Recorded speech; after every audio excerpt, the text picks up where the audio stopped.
kuasa-Mu tidak pernah terlambat, Tuhan Yesus. Janji-Mu Engkau pasti akan tepati dalam kehidupan kami masing-masing. Terima kasih Tuhan Yesus atas hadirat-Mu yang telah kami rasakan. Mari saudara-saudara, kita mau berdoa. Bapa kami, ikuti seperti apa yang saya ucapkan. Bapa kami yang ada di dalam sorga, dikuduskanlah nama-Mu, datanglah kerajaan-Mu, jadilah kehendak-Mu di bumi seperti di sorga.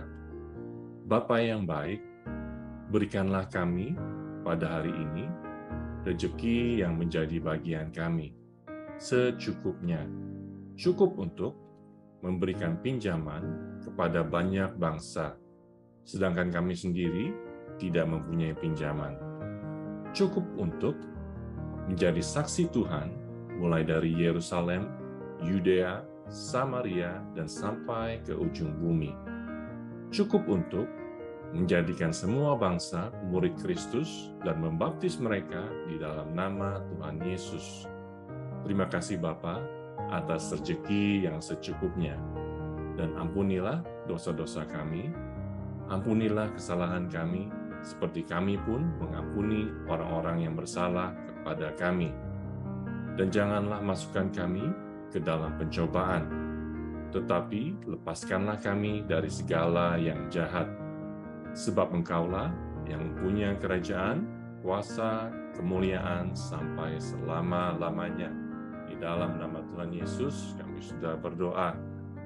Sekarang mari sama-sama kita mau serukan Mazmur 91, sebab hidup dan mati dikuasai oleh lidah, siapa suka memakannya akan memakan buahnya.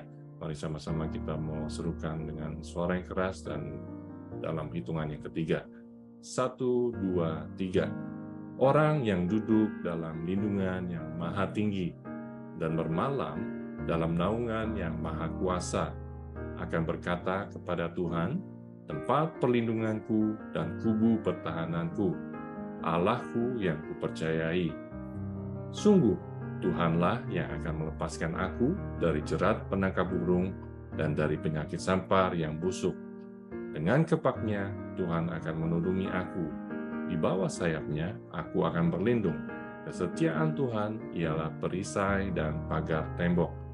Amin, amin, amin. Terjadi di dalam nama Tuhan Yesus. Aku tak usah takut terhadap kedahsyatan malam, terhadap panah yang terbang di waktu siang, terhadap penyakit sampar yang berjalan di dalam gelap, terhadap penyakit menular yang mengamuk di waktu petang. Walau 1.000 orang rebah di sisiku dan 10.000 di sebelah kananku, tapi itu tidak akan menimpa aku. Aku hanya menontonnya dengan mataku sendiri dan melihat pembalasan terhadap orang-orang fasik. Sebab Tuhan ialah tempat perlindunganku, yang maha tinggi telah kubuat tempat perteduhanku. Amin, amin, amin, terjadi di dalam nama Tuhan Yesus. Malapetaka tidak akan menimpa aku, dan tulah tidak akan mendekat kepada kemahku. Sebab malaikat-malaikat Tuhan akan diperintahkan oleh Tuhan kepadaku untuk menjaga aku di segala jalanku. Para malaikat Tuhan akan menatang aku di atas tangannya, supaya kakiku jangan terantuk kepada batu. Singa dan ular tedung akan aku langkahi. Aku akan menginjak anak singa dan ular naga. Amin, amin, amin, terjadi di dalam nama Tuhan Yesus. Sungguh, hatiku melekat kepada Tuhan. Maka Tuhan akan meluputkan aku. Tuhan akan membentengi aku, sebab aku mengenal nama Tuhan. Bila aku berseru kepada Tuhan, Tuhan akan menjawab. Tuhan akan menyertai aku dalam kesesakan. Tuhan akan meluputkan aku dan memuliakan aku. Dengan panjang umur akan Tuhan kenyangkan aku dan akan Tuhan perlihatkan kepadaku keselamatan daripadanya. Amin, amin, amin. Terjadi di dalam nama Tuhan Yesus. Terima kasih Bapa di surga atas hari yang indah ini, hari yang telah Kau jadikan bagi kami. Terima kasih atas hadirat-Mu. Di dalam hadirat-Mu ada kelegaan, di dalam hadirat-Mu ada damai sejahtera, ada sukacita. Terima kasih Tuhan Yesus. Sebentar kami akan mendengarkan sebagian dari kebenaran firman-Mu, pakai Pastor Hana Isati Rahayu untuk menjadikan berkat bagi kami. Kami mau siapkan hati kami untuk menerima firman Tuhan.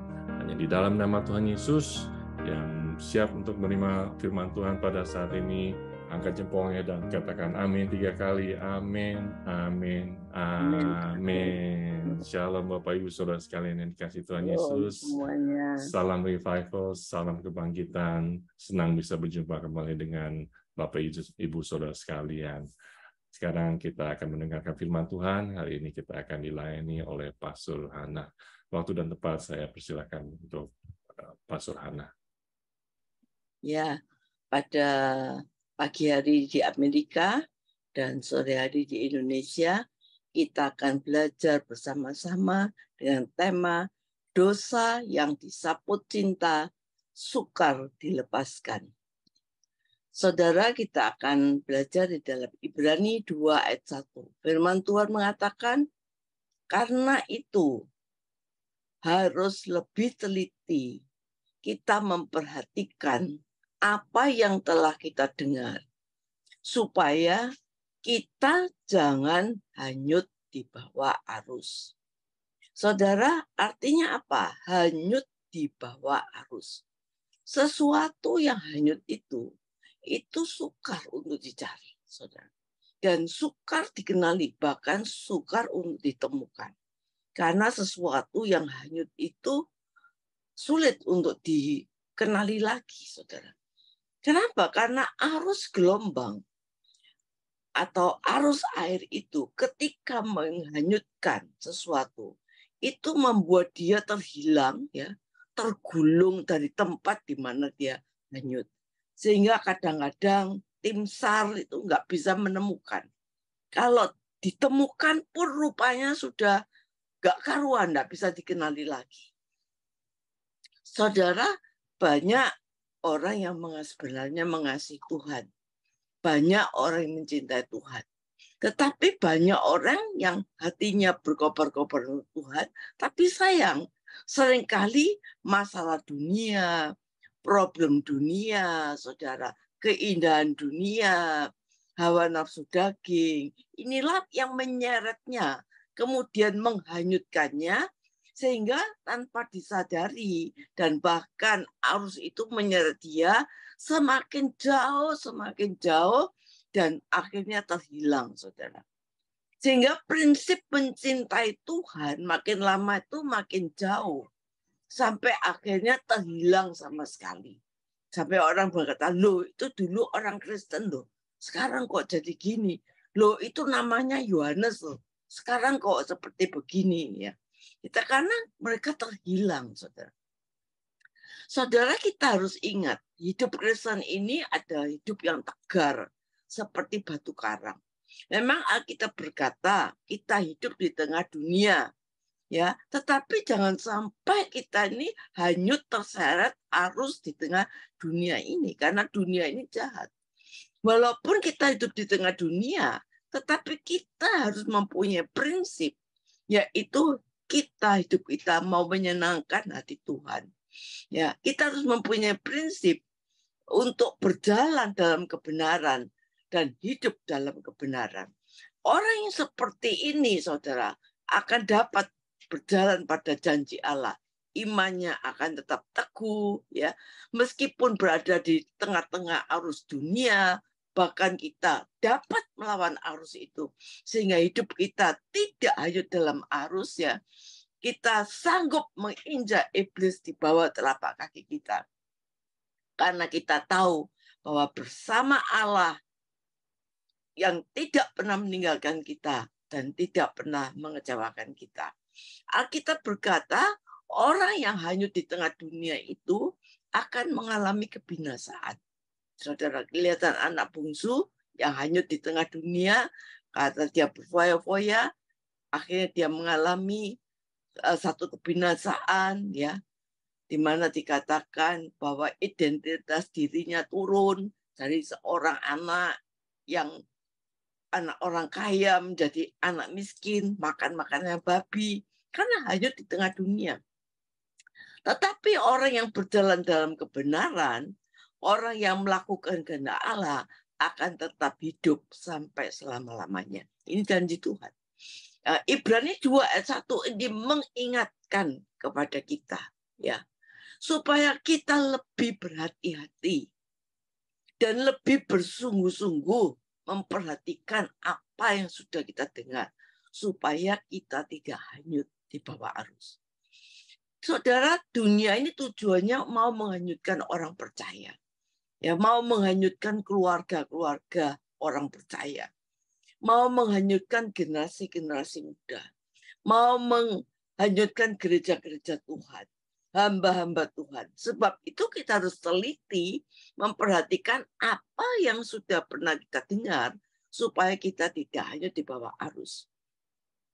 Saudara, arus dunia ini bukan arus biasa, saudara. Arus dunia ini arus yang sangat berbahaya. Segala apa yang ada pada kita, iman kita, pengharapan kita, keuangan kita, rumah tangga kita, bisnis kita, ya, semua kalau kena pengaruh arus dunia ini bisa habis terseret oleh arus dunia. Tapi ingat, dikatakan kalau di arus yang sama ada orang yang bisa mencuci baju, ya, ada anak-anak yang bisa bermain selancar. Karena apa? Karena mereka mengenal arus itu, sehingga mereka bisa waspada. Oleh karena itu di tengah-tengah arus ini kita harus tahu dengan pasti tipuan-tipuan iblis supaya hidup kita nggak hancur. Memang gelombang arus dunia ini besar, ya, menakutkan. Apa yang menyebabkan seorang hanyut? Ini yang penting, saudara. Apa yang membuat kita tuh bisa hanyut sehingga di bawah arus? Yang pertama, firman Tuhan mengatakan, karena kita tidak teliti memperhatikan apa yang dikatakan firman Tuhan. Contohnya, ya, contoh yang pertama, kita dengar, kita tahu firman Allah berkata, kita ini masih ada dalam dunia, tetapi peperangan kita bukan melawan darah dan daging, tetapi melawan roh-roh dan jahat di udara.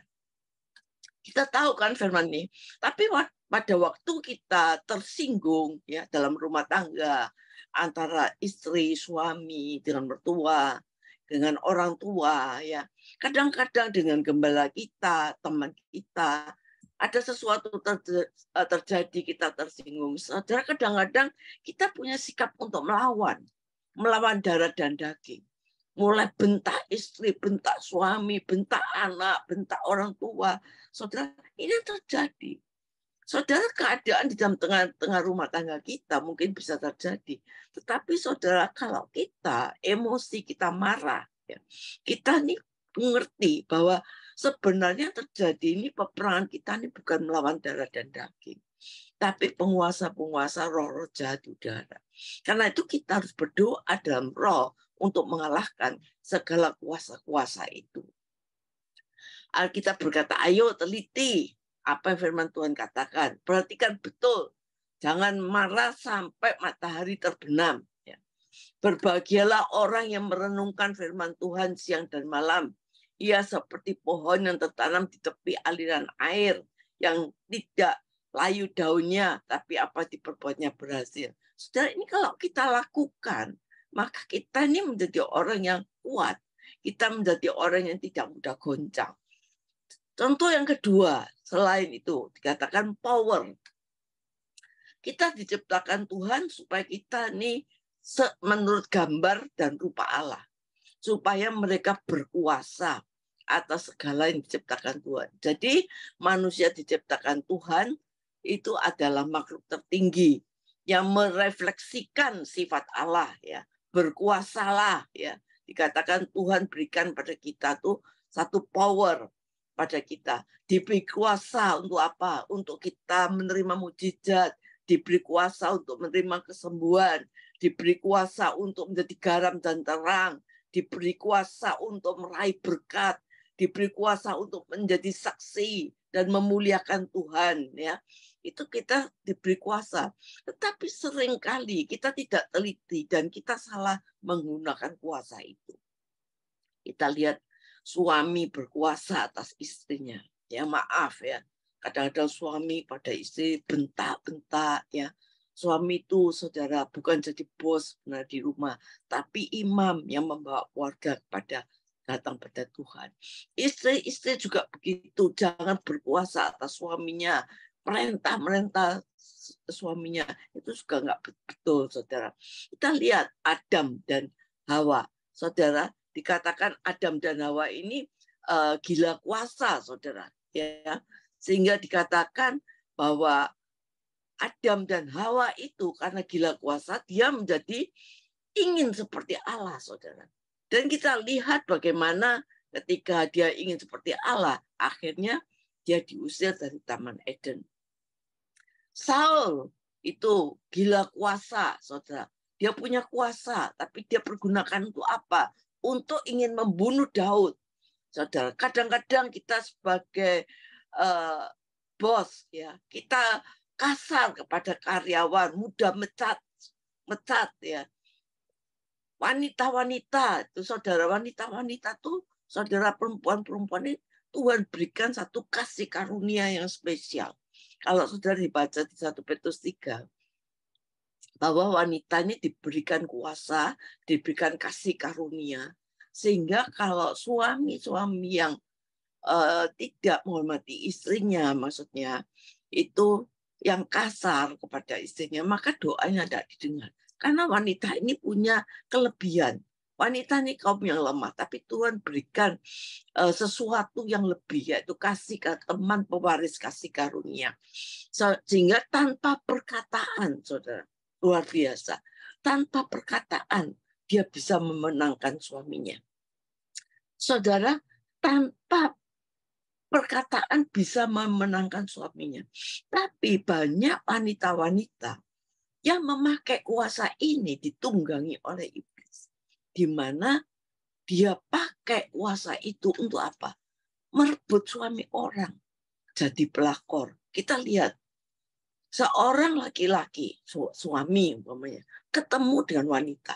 Ketemunya umpamanya cuma 2-3 jam.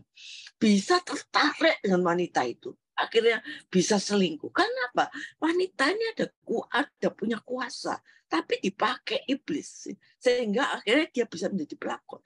Bayangkan, saudara, ada suami laki-laki atau suami-suami yang sudah punya anak, punya istri, ketemu wanita itu cuma berapa hari, mungkin beberapa jam, kadang-kadang hanya melalui WA, melalui telepon, saudara, bisa berselingkuh, saudara, bisa tertarik, karena ini wanitanya punya kuasa, tapi ditunggangi oleh iblis.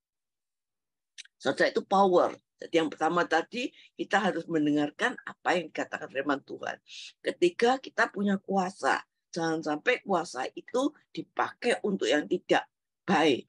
Ketika sexual life, saudara, sexual life ini ada Tuhan berikan desain. Ya, sexual life, supaya manusia katakan bertambah banyak, dan beranak cuculah di bumi, yaitu yang memberikan keturunan ilahi. Tetapi banyak orang tidak mau teliti, ya, memperhatikan 1 Korintus 6 ayat 16 berkata, kita ini rumah Allah yang harus hidup kudus menurut firman Allah. Kuduslah kamu sebab aku kudus. Sehingga banyak orang yang menyalahgunakan desire atau sexual life ini. Sehingga kita lihat berapa banyak rumah tangga hancur. Perselingkuhan terjadi di mana-mana. Perceraian berapa persen terjadi di dunia ini. Tidak pandang bulu, saudara. Toko-toko banyak yang hancur. Pendeta-pendeta jatuh. Terjadi sejak dahulu kala. Di dalam Alkitab dikatakan Nuh itu pernah mabuk. Daud pernah berselingkuh ya dengan istrinya Batseba. Berapa istri Daud, saudara. Sehingga akhirnya istrinya, perwiranya Uria itu Batseba ditiduri dan Urianya dibunuh dengan liciknya. Saudara, anaknya Raja Salomo 700 istri, 300 gundik. Karena dia salah menggunakan sexual life desire yang Tuhan berikan.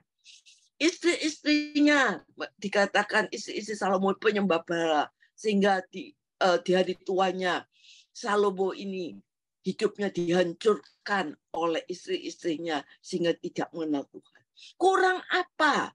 Ya, Tuhan pada Salomo minta hikmat, diberi kuasa, diberi kekayaan, dan Tuhan berjumpa dengan Salomo 2 kali.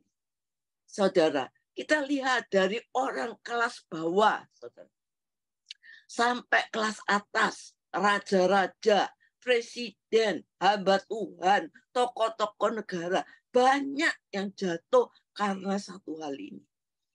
Saudara, kalau saya pernah baca, kakek umur 70 tahun menghamili cucunya. Saudara, dosa karena satu ini. Seorang suami selingkuh. Saya ada orang baru konseling kemarin bahwa suaminya selingkuh dengan temannya sendiri, saudara. Teman senamnya, mandi bersama, saudara.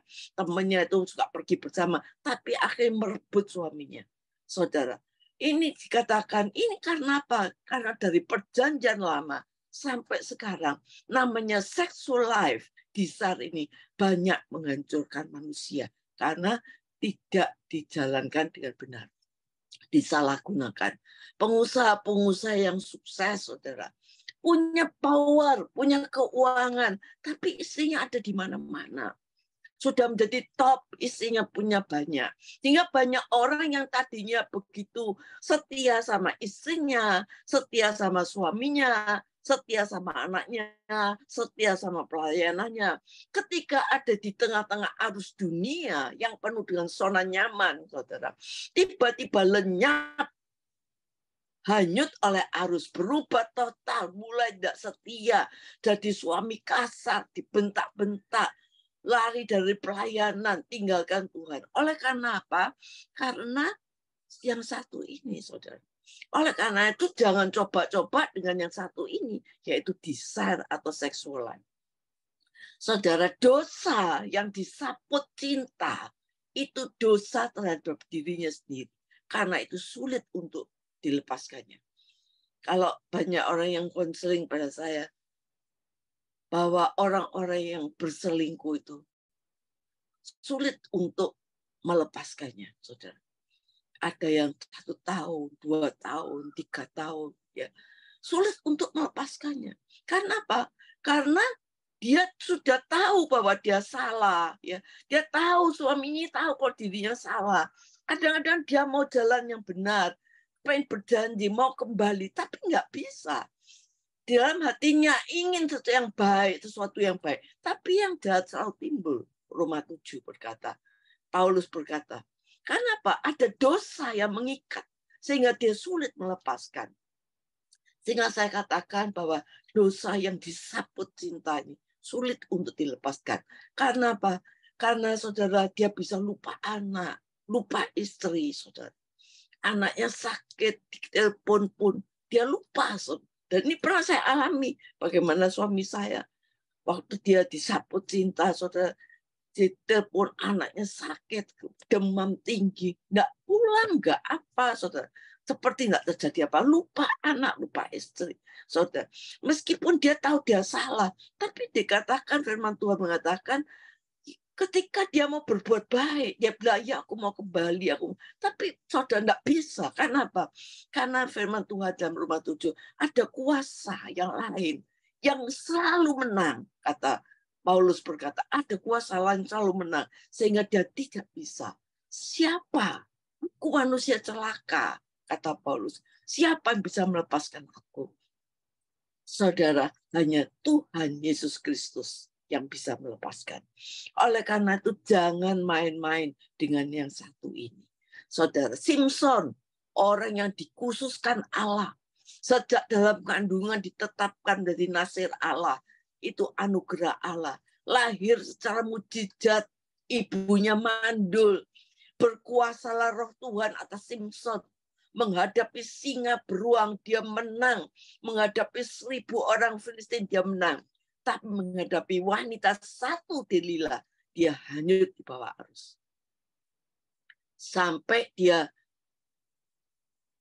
ceritakan apa segala kenasirannya dia yang tidak boleh diceritakan. Akhirnya dia tertangkap, saudara. Saudara, oleh karena itu, kita harus berjuang menjaga kekudusan. Teliti hidup kita. Kita harus lebih bersungguh-sungguh lagi. Saudara, sungguh-sungguh ingat, dosa yang disapu cinta, itu dosa terhadap dirinya sendiri. Karena itu sulit melepaskannya. 1 Korintus 6 ayat 16 dikatakan, tidak tahukah kamu bahwa siapa mengikatkan dirinya pada perempuan cabul menjadi satu tubuh dengan dia. Sebab demikianlah kata Nas, keduanya menjadi satu daging.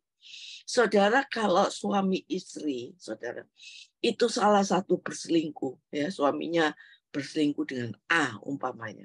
Itu gelombangnya itu, gelombang suaminya, rohnya itu ada pada si A. Jadi kalau istrinya di rumah ada apa-apa, apa yang dirasakan istrinya, dia sudah tidak segelombang lagi. Jadi dia tidak tahu istrinya sakit, bahwa istrinya itu sakit hati, ya, dia menderita, anaknya sudah tidak satu gelombang lagi, karena gelombangnya sudah pindah di radio itu, gelombangnya pindah ke gelombangnya A. Karena dikatakan bahwa kalau dia mengikatkan dirinya pada perempuan cabul, menjadi satu tubuh dengan dia. Sebab itu keduanya menjadi satu daging. Saudara, tapi siapa yang mengikatkan dirinya pada Tuhan, menjadi satu roh dengan dia. Jauhkanlah dirimu dari percabulan. Setiap dosa lain dilakukan manusia terjadi di luar dirinya. Tetapi orang yang melakukan percabulan berdosa terhadap dirinya sendiri. Nah, ini yang makanya yang sulit. Atau tidak tahukah kamu bahwa tubuhmu ada bait Allah, di mana Roh Kudus diam di dalam kamu. Kalau Roh Kudus yang kamu peroleh dari Allah, dan bahwa kamu bukan milik kamu. Saudara, kita ini sudah dibeli dengan harga yang mahal. Saudara, bukan milik kita lagi. Kita ini adalah miliknya Allah. Jadi kita nggak bisa berbuat seenaknya dengan dirinya kita sendiri. Karena kita ini sudah ditebus oleh Allah. Setiap dosa yang dilakukan manusia terjadi di luar dirinya. Tapi orang yang melakukan percabulan berdosa terhadap dirinya sendiri. Saudara, banyak air mata, banyak penyesalan, banyak kepahitan, saudara. Dan banyak konsekuensi yang harus kita lalui. Bahkan banyak harga yang harus dibayar terjadi karena yang satu ini. Saudara, yang keempat kita lihat uang, ya, money. Itu bisa membuat kita hanyut dan hilang. Karena akar dari segala kejahatan itu adalah uang. Semua orang ingin kaya, saudara. Tapi kalau kekayaan kita ini kita lakukan dengan baik, saudara, tidak menjadi berhala kita serahkan kaki Tuhan, maka semuanya menjadi baik. Tapi kekayaan di luar Tuhan, saudara, dengan mencuri, dengan merampok, berbuat jahat, dan sebagainya, itu saudara tidak benar. Manusia ini tidak merasa puas, saudara. Ibadah dengan rasa cukup itu memberi keuntungan yang besar. Contohnya Ananias dan Safira. Karena uang, dia mendustai Roh Kudus, saudara. Yudas Iskariot demi uang menjual Yesus, ya, dengan 30 keping perak. Ingat, akar kejahatan adalah uang. Cinta akan uang. Uang itu sebenarnya nggak jahat. Tapi cinta akan uang itu adalah akar dari segala kejahatan. Dan manusia tidak pernah merasa cukup, ya. Manusia tidak pernah merasa puas. Ingat, pemuda yang kaya, lari-lari dia datang pada Yesus. Dia berkata, "Oh Tuhan, aku tahu semua, seluruh hukum aku ngerti. Aku sudah melakukannya." Tapi Yesus berkata, "Jualah milikmu, bagikan pada orang miskin." Saudara, langsung dia tutup mulut, dia berjalan meninggalkan Yesus. Kenapa? Karena cinta akan uang. Tapi pada waktu itu, Yesus berkata, kalau kita merasa ibadah itu cukup, maka semua itu akan menjadi kebaikan bagi kita. Saudara, saudara juga, selain itu, kalau kita juga harus memperhatikan dengan sungguh-sungguh tadi, ketidaktaatan juga bisa membuat kita hanyut. Saudara, kita lihat Saul. Saul itu hanyut kan, kehilangan mahkota karena ketidaktaatan. Saudara, karena kita menyanyiakan keselamatan, saudara, itu juga bisa membuat kita hanyut. Banyak orang menyanyiakan keselamatan yang Tuhan beri. Ya, yang dia buat hanya untuk kepentingan diri sendiri, yang dia buat untuk kepentingan diri sendiri. Saudara, di situ kita bisa hancur dan binasa. Saudara, orang gagal itu adalah orang yang membuang kesempatan. Saudara, banyak kesempatan yang Tuhan berikan, tapi kita buang. Itu orang yang gagal. Orang biasa adalah orang yang tidak menyadari akan adanya kesempatan. Tetapi orang yang luar biasa adalah orang yang mampu menciptakan kesempatan yang luar biasa sekalipun dia berada di tengah-tengah persoalan yang besar. Dia pakai kesempatan itu dan dia menjadi orang luar biasa. Saudara, kita bisa hanya dibawa arus juga. Karena apa? Karena kita tidak pernah memohon penyertaan Tuhan dan Roh Kudus dalam hidup kita. Hidupnya tidak dipimpin oleh Roh Kudus, saudara. Roh Kudus itu adalah penolong kita, guru kita, pemimpin kita, ya. Kalau kita sungguh-sungguh hidup dalam kebenaran, saudara, maka kita tahu bahwa Roh Kudus menyertai kita, maka akan ada tanda-tanda mujizat yang menyatakan kuasa-kuasa Allah yang menyertai kita.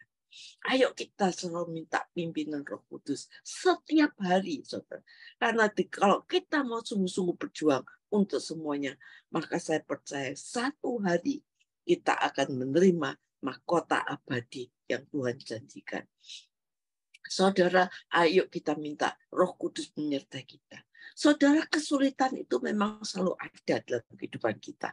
Tapi firman Tuhan mengatakan bahwa kesulitan satu hari untuk satu hari. Berarti memang kesulitan itu ada dalam kehidupan kita, ya. Bahwa hidup kita itu tidak selalu wah, ya, tidak selalu kayak menang gitu lah, enggak. Tapi percaya bahwa meskipun kita itu menghadapi banyak masalah di dunia ini, tetapi ingat Mazmur 34 bahwa Tuhan sanggup melepaskan dari semuanya. Memang kesulitan ada, ya, tapi firman Tuhan mengatakan kesulitan hari ini untuk hari ini, ya. Besok adalah kita dipimpin oleh Tuhan. Lewat kesulitan Tuhan sanggup memberikan jalan keluar. Besoknya lagi kita percaya kita mendapatkan kesulitan, tapi bersama Tuhan, Tuhan memberikan jalan keluar. Dan demikian seterusnya, maka kita percaya kalau kita bersama Tuhan, penyertaan Tuhan dan Roh Kudus bimbing kita, Tuhan akan memberikan hikmat pada siapa? Kepada kita. Penyertaan Tuhan memberikan hikmat pada kita. Bagaimana kita harus hidup, bagaimana kita bekerja, bagaimana kita mendapatkan pasangan hidup. Kita perlu minta penyertaan Tuhan, pimpinan Roh Kudus yang sungguh-sungguh, sehingga kita tidak salah pilih, saudara, di dalam memilih pasangan hidup, supaya kita tahu siapa yang Tuhan kehendaki sebagai pasangan hidup kita. Di tengah-tengah keluarga, kita lihat bagaimana suami-suami harus sungguh-sungguh menjadi imam yang membawa keluarganya kepada Tuhan.